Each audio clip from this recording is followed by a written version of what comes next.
Ang pag-uusapan natin ngayon, ito yung mga kontrobersyal na hanggang ngayon na hindi pa umaamin. Kung may relasyon ba sila o wala. Si Kathryn Bernardo at saka si Mayor Mark Alcala. Na ngayon may bago na naman. Ano yun?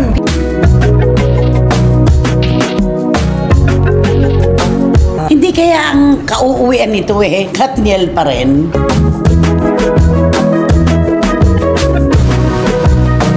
Sino ang mas nasaktan? Si DJ o si Kathryn nung magkahiwalay sila?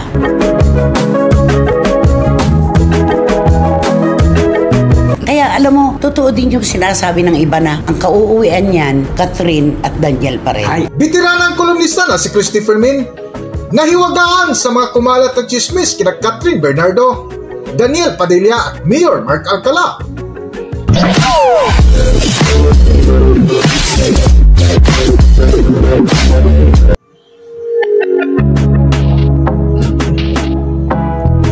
Welcome back to Philippine Celebrity Broadcast.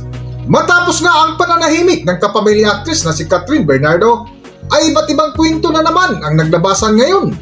Sa latest vlog nga ni na Christopher Min ay isa ito sa kanilang mainit na paksa na kung saan ibinahagi nila ang naglabasang fake news na magkasama sina Kathryn Bernardo at Mayor Mark Alcala. Okay, gusto po namin si Wendell ang magtawid dito sa aming unang paksa. Alam na alam po niya ito Ay, oo. Diba? Alam mo, sabi niya. sabi mo, hindi. Dapat gano'n. Ang pag-uusapan natin ngayon, ito yung mga kontrobersyal na hanggang ngayon na hindi pa umaamin. Kung may relasyon ba sila o wala. Si Kathryn Bernardo at saka si Mayor Mark Alcala. Oo, kasi... Ano yung latest? Kasi alam mo ito, nakakaloka kasi may lumalabas na naman na bago. Na ano? Oo, bukod doon sa, di ba una Fake lumabas na fake news, di ba, bukod doon sa isang daw skincare na nakita yung sa likod ng ano. Ano pala yung manager? Yung may bago na naman. Ano yun? Ako, ito na. Parang sa kusina lang tayo. Ano yun? Kasi ito na, sa isang kondo, kasi tinalinis ni sa kondo niya. Siyempre, hotel yung stuff Yung sopa at saka yung mga table. Tapos, kinukunan niya ng picture. Kinukunan niya ng picture. Tapos, pinost niya. Tapos, sinasabi niya daw, ito na po, mag-live-in na po silang dalawa kasi pareho po ang... Hindi niya sinabi na magka-live-in. Ang nagbigay ng mga komento, yung mga nakakita, na parang pinalalabas na magka-live-in na si Kathryn at si Mayor Mark kasi iisa lamang yung itsura ng condo unit na ipinakita. Na yung may aso yung isa. Yung isa wala o sopa. Kaya parehong-pareho yung sopa. Pareho ang kulay. Pareho yun. Siyang-siya. Pati yung physical na pagkakagawa. Kaya eto na naman po, sumabog na naman ang mga kwento. Nagli-live-in na raw si Kathryn at si Mayor Mark. Hindi naman. Unang-una, kung palilinis ni Mayor Mark yung kanyang unit, bakit sa staff niya? Correct. Pwede namang may kasambahay sila. Yes. Pwede namang meron silang boy. Tsaka pero tumawag ng iba, hindi yung staff. Kasi alam naman ng staff na iniiwasan nga nila yung mga bagay-bagay.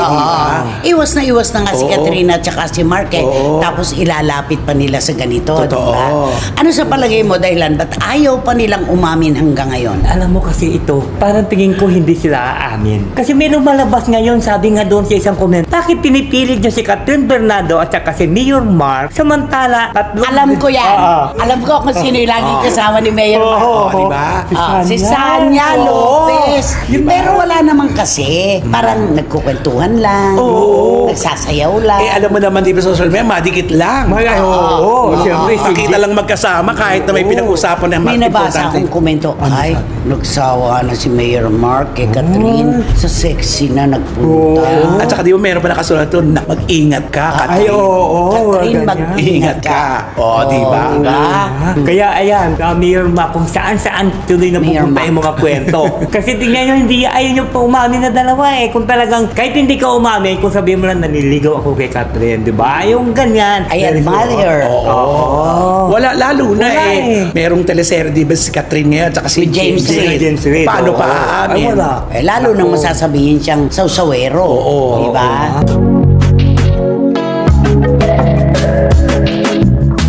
Sa patuloy nga ng paksa ni na Christopher Min, ay muling binalikan nila ang dating magkasintahan na sina Kathryn Bernardo at Daniel Padilla Naduna nga nila na baka balang araw ay baka magkabalikan pa ang Katniel. Hindi kaya ang kauuwian nito Katniel pa rin? Sa palagay mo, ako ayokong isarado yung yugto na yon. Alam mo, Nay, lagi naman di ba sa artista, di ba? Mga ganyang kwentong tagal-tagal nang naghiwalay pero pag Biglang nagkita. Oo. Together again. isang malaking top grosser ito. At saka, totoong nangyayari yan, yung matagal kayo nagdedmahan, matagal kayong hindi nagkita, at meron kayong nakarelasyon ng iba. Kita mo, si Carla Abellana, at saka si Dr. Reg. Ay, oo. oo. May mga nakarelasyon na, nagpakasal pa, pero nung magkita, Ayun. swak pa rin. Correct. Diba? Sa tagal ng panahon, kahit na mag-aaway kayo, maghihilom din ang lahat eh. Magkiisa kayo at mapapakinabangan niyo yung paghihiwalay niyong yon pag nagsama kayo. Sino ang mas nasaktan? Si DJ o si Catherine nung magkahiwalay sila? Palagay mo? Tingin ko parang si Kat. Dahil doon sa kwento na merong third party.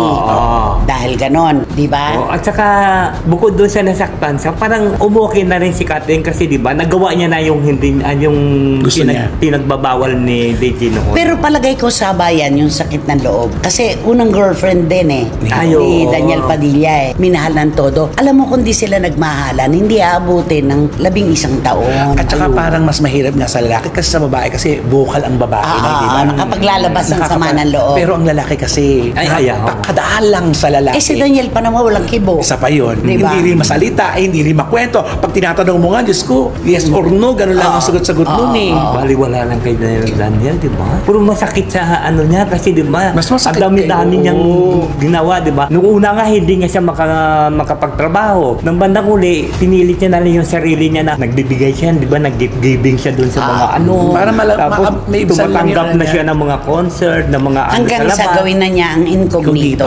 Doon na yun. Yan yung sinabi daw niya sa kanyang sarili, handa na ulit akong humarap sa camera. Very good. Di ba?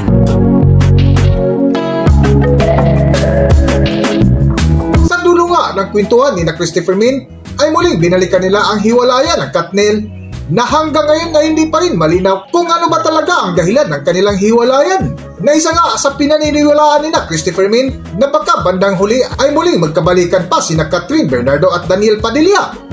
Para sa buong kwento, narito ating panoorin ang video. Kaya alam mo, totoo din yung sinasabi ng iba na ang kauuwian niyan, Catherine at Daniel pa rin. Ay, correct. Maaaring nagkaroon sila ng mga disgusto sa isa't isa. May mga nadamay na tao na hindi naman napatunayan na totoo, di ba? Maaaring pati ang mga magulang medyo nagkaroon ng distansya. Pero kapag dalawang puso po nag-usap, walang pakialam ang mundo. Pero diba? aminin natin, etong hiwalayan itong di natapos na hindi natin alaman Hanggang talaga ngayon. ang dahilan. Kasi nga, hindi sila nagsasalita. Hindi nila tinitinda ang kanilang bulait sa publiko, yung mga kwento. O baka naman naghahanda talaga silang hindi pinaghiwalay talaga sila para lang ma-break ang hello love again. Ay, hindi ako naniniwala sa ganun. Hindi? Yung magpapalink si Catherine kay Alden. Alam mo naman pag sincero at hindi Kabaka. Hindi ginawa yon para kumita lang yung pelikula. At saka ano naman ang nangyari? Wala naman rin. ding naniwala. Wala, Di ba?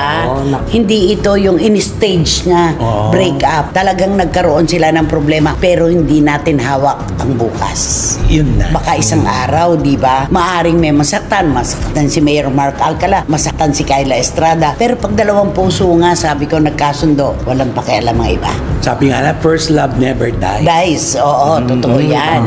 Hanggang dito na lang muna ang ating video at kung nagustuhan nyo, huwag kalimutan mag-subscribe at pindutin nyo na rin ang notification bell para ma-notify kayo sa ating susunod na video. Maraming salamat!